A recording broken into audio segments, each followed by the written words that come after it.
ఒక గొప్ప లక్ష్యంతో ప్రజాపాలనలో వచ్చిన అప్లికేషన్లను పరిశీలించడమే కాకుండా సాంకేతిక నైపుణ్యాన్ని ఆర్టిఫిషియల్ ఇంటెలిజెన్స్ను జోడించి ఏ ఒక్క ఇల్లు కూడా అనర్హులకు అందకూడదు, అర్హులైన వాళ్ళకే ఇల్లు చెందాలి అన్న ఆలోచనతో నూతనంగా ఒక యాప్ తీసుకొచ్చి ఆర్టిఫిషియల్ ఇంటెలిజెన్స్ ద్వారా ప్రతి స్థాయిలో, పునాది స్థాయిలో, గోడల స్థాయిలో, స్లాబ్ స్థాయిలో, ఇల్లు పూర్తి చేసుకునే స్థాయిలో ప్రతి స్థాయిలో సాంకేతిక నైపుణ్యంతో ఈ ఇళ్ల నిర్మాణ కార్యక్రమాన్ని చేపట్టడమే కాకుండా గతంలో చంద్రశేఖరరావు గారు గత ప్రభుత్వం రద్దు చేసిన హౌసింగ్ శాఖను పునరుద్ధరించడమే కాకుండా పూర్తి స్థాయిలో సిబ్బందిని నియమించి క్షేత్రస్థాయిలో పరిశీలన చేసుకుంటూ పర్యవేక్షణలో ఈ కార్యక్రమాన్ని ముందుకు తీసుకెళ్లాలని చెప్పి ఈరోజు ప్రభుత్వం నిర్ణయం తీసుకొని యాప్ని ఈరోజు రిలీజ్ చేయడమే కాకుండా విధి విధానాలను కూడా సరళీకృతం చేసి,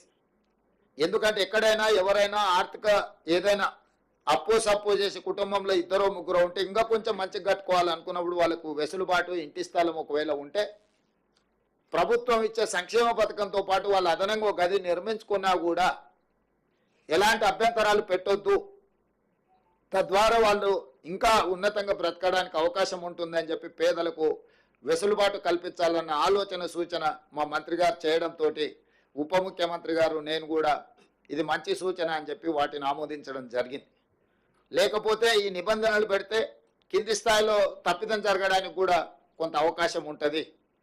సో తప్పిదాలు జరగకుండా ఉండడానికి పేదలకు ఏది మేలు జరుగుతుందో, పేదలకు న్యాయం చేయడానికి అవసరమైన అన్ని నిర్ణయాలు పారదర్శకంగా తీసుకోవాలనేది మా ప్రభుత్వం యొక్క ఆలోచన.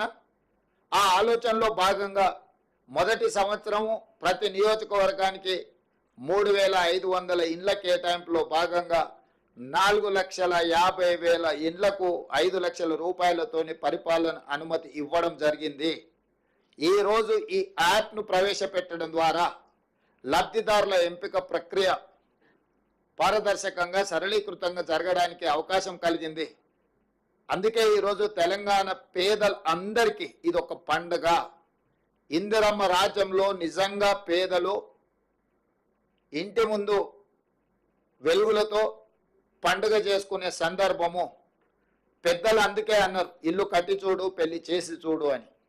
ఇల్లు కట్టించే బాధ్యత మేం తీసుకుంటాము. ఇంట్లో యుక్త వయస్కు పెళ్లికి వచ్చిన వాళ్ళ బాధ్యతలు పెళ్లి చేసి ఆ కుటుంబ సభ్యులు తీసుకోవచ్చు. ఎందుకంటే ఈ ఇల్లు కట్టుకొని ఆత్మగౌరవంతో వారి ఇంటి ముందే వాళ్ళ పండుగ కార్యక్రమాలను చేపట్టుకోవడానికి ఇది అవకాశం ఇస్తుంది. అదేవిధంగా ఈరోజు మీరు అనుకోవచ్చు, లబ్ధిదారులు చాలామంది ఉన్నారు, ఏ రకంగా ఎంపిక చేస్తారని. అత్యంత నిరుపేదలు మొదటి ప్రాధాన్యత. అత్యంత నిరుపేదల్లో దళితులు, గిరిజనులు, ఆదివాసీలు, వ్యవసాయ కూలీలు, పారిశుద్ధ్య కార్మికులు, దివ్యాంగులు, ట్రాన్స్జెండర్లు, నిరుపేదలే చాలామంది ఉన్నప్పుడు ఇందులో ప్రాధాన్యత దళితులు, గిరిజనులు, ఆదివాసీలు, వ్యవసాయ కూలీలు, పారిశుద్ధ్య కార్మికులు, దివ్యాంగులు, ట్రాన్స్జెండర్, వీళ్ళకి మొదటి ప్రాధాన్యత ఇవ్వడం జరుగుతుంది వరుస క్రమంలో. ఎందుకంటే ఒక ప్రాధాన్యత అంటూ లేకపోతే రాజకీయ పైరవీలకు, ఒత్తిడికి అవకాశం ఉంటుంది. ఈ ప్రాధాన్యత క్రమంలో వీళ్ళకి కేటాయించడం జరుగుతుంది.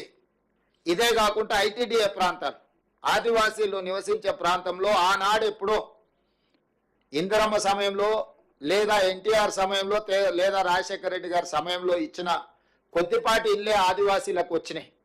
నేను ఆదిలాబాద్ ప్రాంతంలో గూడాలకు నేను వెళ్ళొచ్చిన. ఆదివాసీ గూడాల్లో నేను స్వయంగా పరిశీలించిన.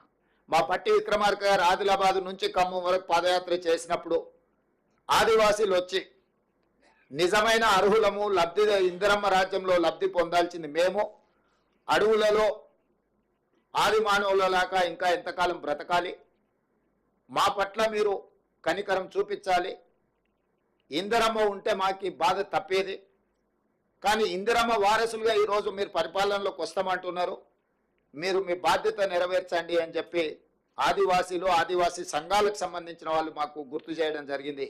అందుకే ఈ వేదిక మీద నుంచి ఐటీడీఏ ప్రాంతాలకు ఈ కోటాలతో సంబంధం లేకుండా అక్కడ ఉండే జనాభా ప్రాతిపదికన అదనంగా కొన్ని వేల ఇండ్లు మంజూరు చేయాలని మేము ఈరోజు అనుకున్నాం. ఐటీడీఏ ప్రాంతాలను ప్రత్యేకంగా మేము పరిశీలిస్తాము, వాటిని ప్రత్యేకంగా తీసుకుంటాము.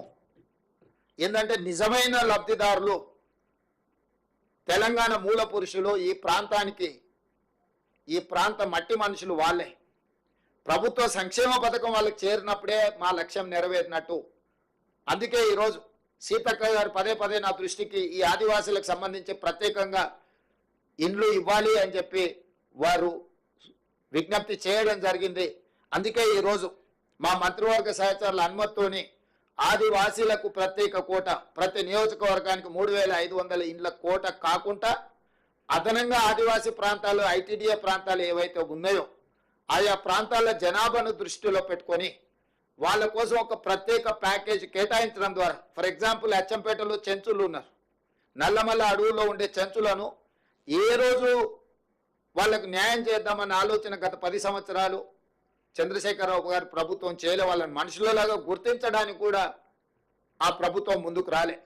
మరి అలాంటి వాళ్లకు న్యాయం చేయాలి, అలాంటి వాళ్లకు ఇందిరమ్మ రాజ్యంలో మేలు జరగాలి అన్న ఆలోచనతోటి గోండులు ఆదివాసులు ఆదిలాబాద్ జిల్లాలో, మీకు తెలుసు ఇంద్రవెల్లి కాల్పుల్లో చనిపోయిన కుటుంబాలకు నేనే స్వయంగా అక్కడికి వెళ్ళి వాళ్ళకందరికీ ఇందిరమ్మ ఇళ్ల పట్టాలు ఇచ్చి వాళ్ళకు నిధులు ఇచ్చినము. ప్రత్యేకంగా వాళ్ళ గూడాలను అభివృద్ధి చేయడానికి ఆ రోజు మాట ఇచ్చొచ్చినము.